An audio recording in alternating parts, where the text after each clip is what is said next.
एक गांव था। उस गांव के बाहर एक कुआं था। गांव के लोग उस कुएं से पानी तो क्या, कभी उसके आसपास भी नहीं भटकते थे, क्योंकि उनका मानना था कि उस कुएं में भूत रहते हैं।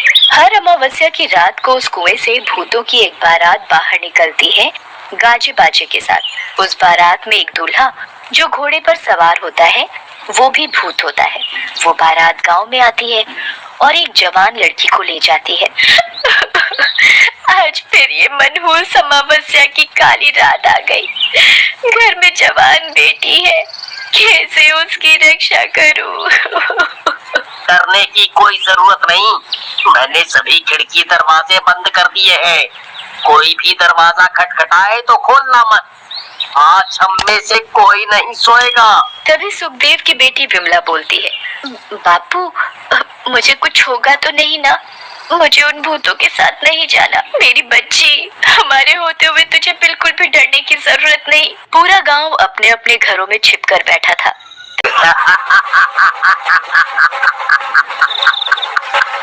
आज मेरी शादी है, बिना दुल्हन लिए मैं यहाँ से जाने वाला नहीं। तुम लोग मेरी दुल्हन को मेरे साथ विदा करते हो या मैं खुद उसे अपने साथ ले जाऊं? गांव में सन्नाटा था, किसी की कोई आवाज नहीं। तभी भूत किशन लाल के घर में दरवाजा तोड़कर घुस जाता है। तुम्हारा दामाद आया है, स्वागत नहीं करोगे अपने दामाद का? मेरी बेटी को छोड़ दो, उसकी अभी शादी की उम्र नहीं है। वो तो अभी 5 छोटी है, बच्ची है। मुझसे झूठ बोलता है तू। कल ही तू अपनी बेटी के लिए दूसरे गांव लड़का देख कर आया है। मुझे सब पता है, सब पता है। मेरी बेटी को हाथ लगाने की कोशिश भी मत करना। मैं उसकी माँ हूँ। तुम्हारे जैसे भूत के साथ अपनी बेटी की शादी कभी नहीं होने दूंगी। फिर क्या था, भूत को बहुत गुस्सा आता है। वो किशन लाल और सुमन की अपने दोनों हाथों से गर्दन तोड़ देता है और वो दोनों तभी दम तोड़ देते हैं। पुष्पा अंदर कमरे में छिपकर बैठी। माँ, पिताजी, तुमने मेरी माँ पिताजी को मार दिया। छोड़ मुझे अपनी माँ के पास जाने दे। पर भूत उसकी एक नहीं सुनता और उसे अपने घोड़े पर बैठाकर वापस कुएं में ले जाता है। सुबह होते ही इमली और उसके परिवार की सांस में सांस आती है। कल रात हमारी बेटी तो बच गई, पर जो सुमन के परिवार के साथ हुआ वो बहुत बुरा हुआ। पर कब तक हम अपनी बेटी की रक्षा करेंगे? एक ना एक दिन तो वो भूत हमारी बेटी को भी उठाकर ले जाएगा। उस रात के बाद पूरे गांव में मातम छाया हुआ था। गांव वाले मिलकर किशन लाल और सुमन का अंतिम संस्कार कर देते हैं, पर सबकी जुबान पर बस भूतिया बारात की ही बात थी। अरे भाइयों, ये सब कब तक चलेगा? वो भूत इस गांव में घुस जाते हैं, हमारी बेटी को उठाकर ले जाते हैं। किशन लाल की बेटी पुष्पा हमारी भी तो बेटी थी। बिल्कुल सही कहा। इस गांव की हर बेटी हमारी बेटी जैसी है। उनकी रक्षा करना हम सभी का फर्ज है। वो तो सही है, पर हम कब तक अपनी बेटियों को कुंवारा रखेंगे? जिसकी भी बेटी जवान और शादी के लायक होती है, उस भूत को पता चल जाता है और वो उसे उठाकर अपने साथ ले जाता है। मेरी बेटी भी है, उसकी उम्र अब शादी लायक हो गई है। मैं कैसे अपने कलेजे को उस भूत के हवाले कर दूं? हम सब मिलकर उस भूत का सामना करेंगे। अगले दिन पूरा गांव धर्मपाल की बेटी आशा की शादी की तैयारियों में लगा था। एक तरफ सजावट और दूसरी तरफ मिठाइयाँ बनाई जा रही। अब फेरों का समय था। दूल्हा दुल्हन मंडप में बैठे थे। तभी अचानक कुएं से भूतों की बारात बाहर आ जाती है। सभी गांव वाले भूतों को देखकर अपने अपने घरों में छिप जाते हैं। अरे गांव वालों, तुम सबने तो मेरा साथ देने का वादा किया था। अब क्या हुआ तुम्हारे वादे का? तभी धर्मपाल की पत्नी माया और बेटी चंचल भी आ जाते हैं। तुम्हारी इतनी हिम्मत, मेरे बिना तुम अपनी बेटी की शादी करने चले थे? जैसे ही भूत धर्मपाल पर अपनी तलवार से वार करता है, तभी भूत के सामने चंचल आ खड़ी होती है। मेरे बापू को कुछ मत करो, उन्हें मत मारो। अच्छा छोड़ दूं? पर एक शर्त पर, अगर तुम मेरे साथ शादी करोगी और मेरे साथ मेरी दुल्हन बनकर चलोगी तो मैं तुम्हारे माँ बापू को छोड़ दूंगा। नहीं बेटी, इस भूत की बातों में मत आना, उससे शादी मत करना। माँ, इस भूत के साथ शादी करने से तुम दोनों की जान बचती है तो मैं जरूर इससे शादी करूंगी। भूत चंचल को अपने घोड़े पर बैठाता है और उसे बारात के साथ कुएं में ले जाता है। रुक जा मेरी बेटी, मेरी बच्ची, आ जाओ उस भूत के साथ। किसी की हिम्मत नहीं होती भूत का सामना करने की, क्योंकि भूत अकेला नहीं था, उसके साथ उसकी पूरी बारात थी और सभी खतरनाक भूत थे। ये ठीक नहीं किया हम सब ने।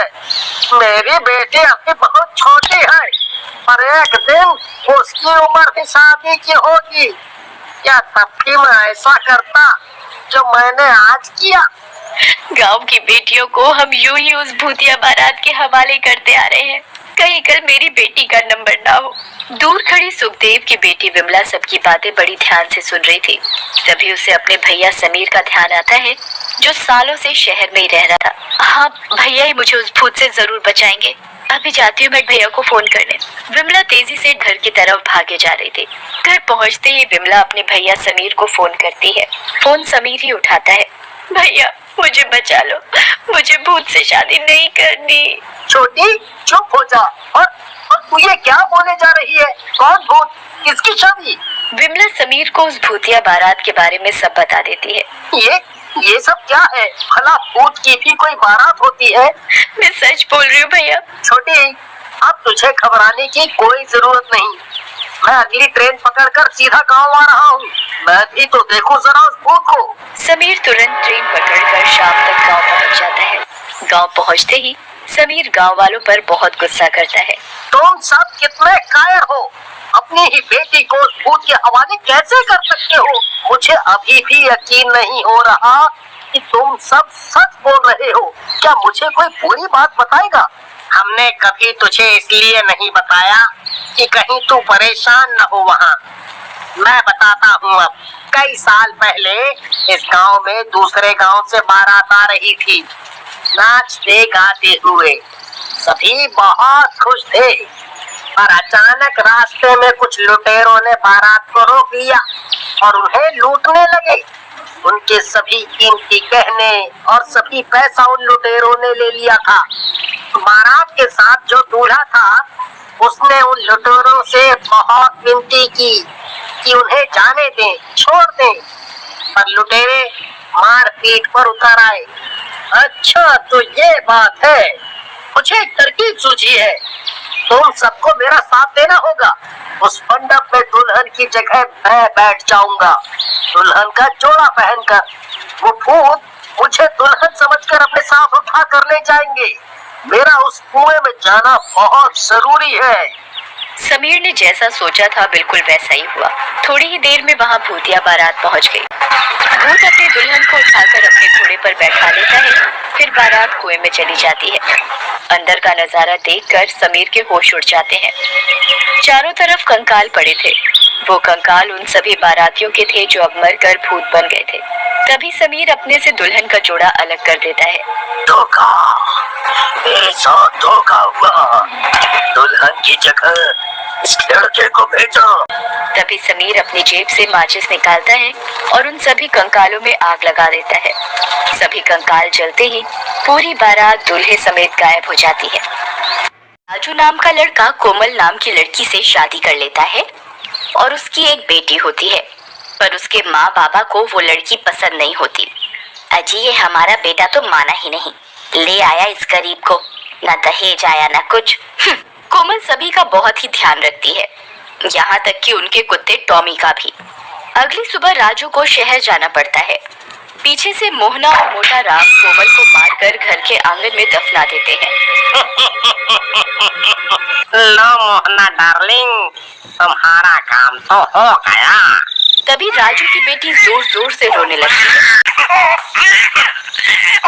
लो, माँ से जान छूटी नहीं की ये रोने लगी अब। मोना और मोटा राम उसे भी घर के आंगन में ही जमीन पर लिटा देते हैं, जहाँ कोमल दफन होती है और सोने चले जाते हैं।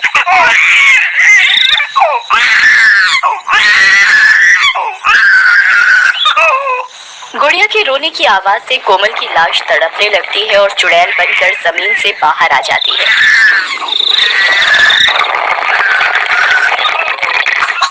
नहीं, मेरी गुड़िया मत रो, मत रो, चुप हो जा बेटा, मैं यही हूँ तेरे पास। लेकिन चुड़ैल जैसे ही गुड़िया को उठाने लगती है वो उसे उठा नहीं पाती। अब मैं क्या करूँ? इसे भूख लगी है और माँ इसे यहाँ तड़पने को छोड़ गई। फिर वो घर के अंदर जाकर देखती है।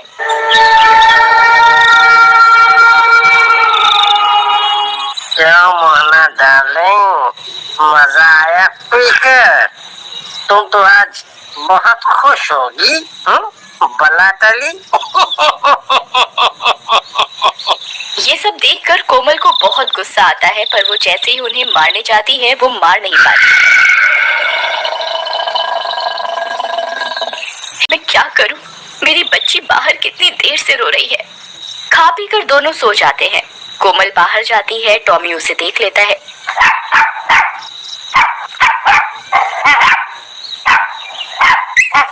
टॉमी चलो, जल्दी मेरे साथ चलो, भूख के मारे गुड़िया रो रही है, उसे उठाओ।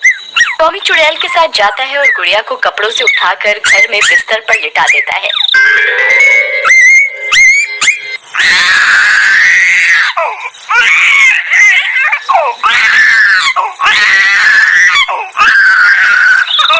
और दूध की बोतल को मुंह में पकड़कर गुड़िया को पिलाने लगता है। गुड़िया चुप हो जाती है और सो जाती है। टॉमी, तुम बहुत अच्छे हो। ये इंसान तो तुम जानवरों से भी बदतर है। फिर अगली सुबह, अरे ये मनहूस गुड़िया अंदर कैसे आ गई? खैर जाने दो डार्लिंग, बस अब मोना आ जाए जल्दी से। राजू को भी बुला लिया है और मैंने कह दिया है कि कोमल चोरी करके घर से भाग गई। चुड़ैल उनकी ये सब बातें सुन रही होती है। हाँ, ठीक किया तुमने। अब मोना ही हमारी बहू बनेगी अब। गुड़िया भूख से फिर रोने लगती है, लेकिन मोहना उसे दूध नहीं देती।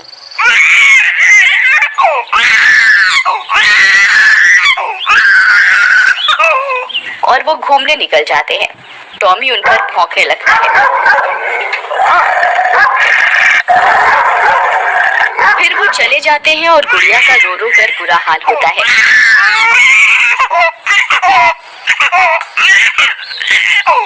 अरे बेशर्म लोगों, मेरी बेटी यहाँ रो रही है, तुम्हें घूमने की पड़ी है।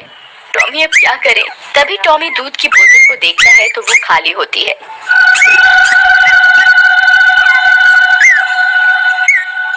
तभी चुड़ैल के शरीर से प्रकाश निकलता है और वो गुड़िया को छू पाती है।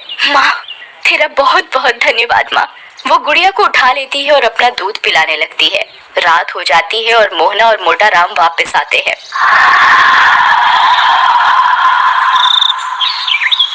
अरे ये क्या? भूत! अरे मर गए। गुड़िया चुड़ैल के हाथों में होती है, पर उन दोनों को चुड़ैल नहीं दिखती। अरे मर गई रे, ये बच्ची हवा में कैसे उड़ रही है?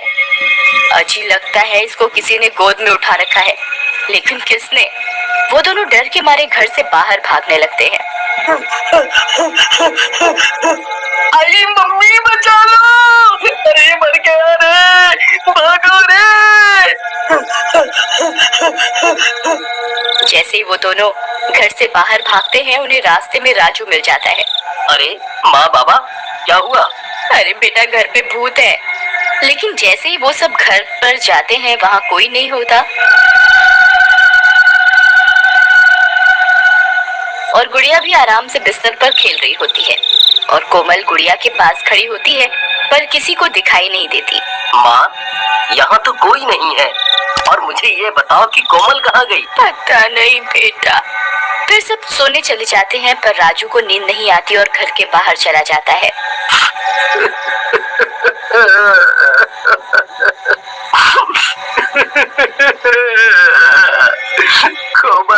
कोमल तुम कहाँ हो? अगले दिन सुबह मोना शहर से वहाँ आ जाती है और मोहना राजू को मोना से शादी करने को कहती है, पर राजू मना कर देता है। अरे छोड़ो कोमल को। राजू बेटा, वो कमबख्त अब नहीं आने वाली। तुम्हारी माँ के जेवर भी गायब हैं। इसका मतलब नहीं समझते? राजू कुछ नहीं कहता और चला जाता है। फिर आधी रात होते ही राजू अपने दोस्त के घर जाता है और कोमल को ढूंढने को कहता है। राजू के घर पे ना होने का फायदा उठाकर मोहना, मोटा राम और मोना तीनों मिलकर गुड़िया को मारने की तरकीब बनाते हैं। नहीं, मैं ऐसा कभी नहीं होने दूंगी। अरे इस कांटे को तो रास्ते से हटा दो। मैं नहीं पाल सकती बच्चा, वो भी किसी और का। तुम चिंता मत करो, इसे भी मार कर इसकी माँ के पास दफना देते हैं। चलो। कोमल को ये सब सुनकर गुस्सा आ जाता है और वो गुड़िया को मोहना के हाथों से छीन लेती है। तू मारेगी मेरी बेटी को? तू हाथ लगा के दिखा, मैं तुम सबको जान से मार दूंगी। उनकी चिल्लाने की आवाजें सुनकर सब गांव वाले वहां जमा हो जाते हैं और चुड़ैल मोहना को भी गर्दन से पकड़कर हवा में उठा देती है। तभी राजू भी वहां आ जाता है। ये सब क्या हो रहा है? माँ, तुम और गुड़िया हवा में कैसे हो? नहीं, बेटा मुझे बचा ले, कोई भूत है। कोमल गुस्से में मोहना को जोर से पटक कर मार देती है। टॉमी, अब तुम ही मेरी मदद करो। मुझे ये शक्ति कुछ ही दिन के लिए मिली है। राजू को सच तक ले जाना होगा। टॉमी राजू के कपड़े खींचकर उसे उसी जगह ले जाता है जहाँ कोमल की लाश दबी होती है। अरे टॉमी, मुझे यहाँ क्यों ले आई? मुझे गुड़िया को बचाना है। गुड़िया हवा में कैसे उड़ रही है देखो। और तुम मुझे यहाँ क्यों लाए हो? टॉमी जमीन खोदने लगता है।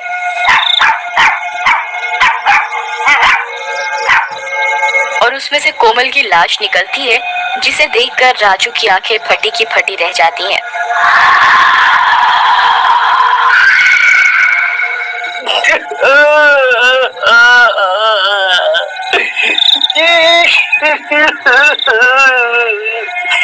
नहीं कोमल, नहीं, ये किसने किया? तभी चुड़ैल मोटा राम को भी गर्दन से उठा लेती है। अरे मर गया रे। कोमल मुझे माफ कर दे। मुझे पता है ये तू ही है बेटी। राजू, कोमल को बोल हमें छोड़ दे। मैं सब कबूल करता हूँ। हमने तुम्हारी कोमल को मारा है। ये कोमल ही है जो हमसे बदला लेने आई है। क्या कोमल तुम यहाँ हो? मेरे सामने आओ कोमल। रोशनी सी होती है और कोमल चुड़ैल रूप में सबके सामने आ जाती है और सबकी आंखें फटी की फटी रह जाती हैं। मोना चुपके से वहाँ से भाग जाती है। राजू, बाबा ठीक कह रहे हैं, इन्होंने ही मुझे मारा है। अब ये लो, मेरी बेटी का ध्यान रखना और अपना भी। अब मैं शांति से मुक्त हो सकती हूँ। पुलिस आकर मोटा राम को ले जाती है। चुड़ैल गुड़िया को राजू की गोद में दे देती है।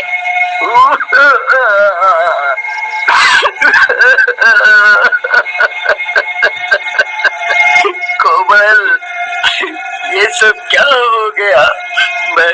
मैं तुम्हारे बिना कैसे जीऊंगा?